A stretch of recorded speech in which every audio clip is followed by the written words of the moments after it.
Hi friends, ನಾನು ಕಂಪ್ನಿಲಿ ಕೆಲಸ ಮಾಡಿ ಸ್ಟಾರ್ಟಾಗಿ ಸೇರಿ ಒಂದು 25 ವರ್ಷ ಆಯಿತು. 25 ನಾನು ಹೈಯೆಸ್ಟ್ ತಿಂದಿರೋ ಅಂಥ ಕ್ಯಾಂಟೀನು ಇದೆ. ಎಫ್ ಸಿ ಎದುರುಗಡೆ ಇಂಡಸ್ಟ್ರಿಯಲ್ ಎಫ್ ಸಿ ಎದುರುಗಡೆ ಆಲ್ಮೋಸ್ಟ್ 90% ಎಲ್ಲ ಇಲ್ಲೇ ಬಂದು ಊಟ ಮಾಡೋದು. ತಿಂಡಿ ಊಟ ಎಲ್ಲ ಹೆಂಗಿರುತ್ತೆ ನಮ್ಮ ಮನೆ ಊಟ. ನಮ್ಮ ಹಂಗೆ ನೋಡ್ಕೊಂಡು ಬಂದೆ. ಇಲ್ಲಿ ಹೊಸಕೊಪ್ಪಲೊಬ್ಬರು 4 ಹೋಟೆಲ್ ಮಾಡಿದ್ದಾರೆ. ಮನೆ ಥರ ಮಾಡ್ತಾರೆ, ಸಕ್ಕತ್ತಾಗಿ ಮಾಡ್ತಾರೆ. ಪುನೀತ್ 4 ಹೋಟೆಲ್ ಅಂತ ಹೊಸಕೊಪ್ಪಲಲ್ಲಿ. ಅದೊಂದು ತುಂಬ ಚೆನ್ನಾಗಿರುತ್ತೆ. ಯಾಕೋ ಮಧ್ಯಾಹ್ನ ಆಯಿತು, ಮತ್ತೆ ಯಾರು ಅಡುಗೆ ಮಾಡ್ತಾರೆ ಅಂದ್ಬಿಟ್ಟು ಮತ್ತೆ ವಿದರ್ಶ್ ದೊನ್ನೆ ಬಿರಿಯಾನಿಗೆ ಬಂದೆ. ಬಿಸಿ ಬಿಸಿ ಕುಷ್ಕ 2 ಕುಷ್ಕ ತಗೊಂಡೆ. ಆಮೇಲೆ ಸಾಂಬಾರು ಕೇಂದ್ರಕ್ಕೆ ಬಂದೆ. ಚಪಾತಿ ಇರುತ್ತೇನೋ ಅಂತ ಬಂದೆ, ಇರಲಿಲ್ಲ. ನನ್ನ ಮಗನಿಗೆ ಕಾರ್ನ್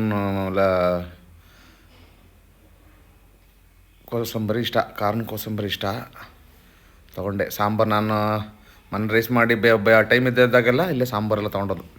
ಮನೆಗೆ ಬಂದು 10 ಸೆಕೆಂಡ್ ಗಾರ್ಡನ್ಸ್ ಮಾಡೋಡೆ ಬಂದೆ. ಮಗದಿರ ಬಂದ ನೋಡಿ, ಮೊಬೈಲ್ ನಂದೇ ವಿಡಿಯೋ ಮಾಡ್ತಾನೆ. ಕಟ್ ಮಾಡೋ ಕಾರ್ನ್ಫ್ಲೋರ್ ಗೆಸ್ ಮಾಡೋ ನೋಡೋಣ ಅಂತ ಸರ್ಪ್ರೈಸ್ ಆಗಿಟ್ಟೆ. ಕಾರ್ನ್ ಅಂದರೆ ತುಂಬ ಇಷ್ಟ ನನ್ನ ಮಗನಿಗೆ. ತಿಂದ ಹೆಲ್ತಿಯಾಗಿರುತ್ತೆ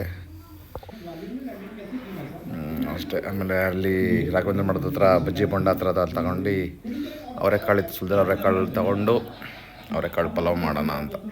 ಅಡುಗೆ ಎಲ್ಲ ಮಾಡಲ್ಲ, ಅವರೆಕಾಳು ಮಾಡೋಕ್ಕೆ ರೆಡಿ ಮಾಡಿ. ಅವರೆಕಾಳು ಸೀಸನ್ ಅಲ್ವಾ,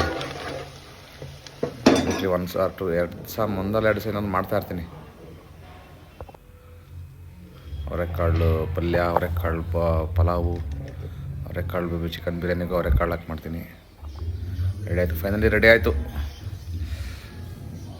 ಕುಮಾರನಿಗೆ ಕೊಟ್ಟು ಊಟ ಮಾಡ್ತಾ ಇದ್ದಾನೆ. ಲೇಟಾಗಿತ್ತು, ತುಂಬ ಲೇಟಾಯಿತು.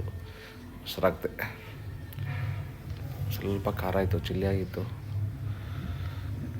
ಶನಿವಾರದ ಕತೆ ಮುಗಿಯಿತು. ಭಾನುವಾರದ ಸ್ಟೋರಿ ಏನಿದೆ ಗೊತ್ತಿಲ್ಲ.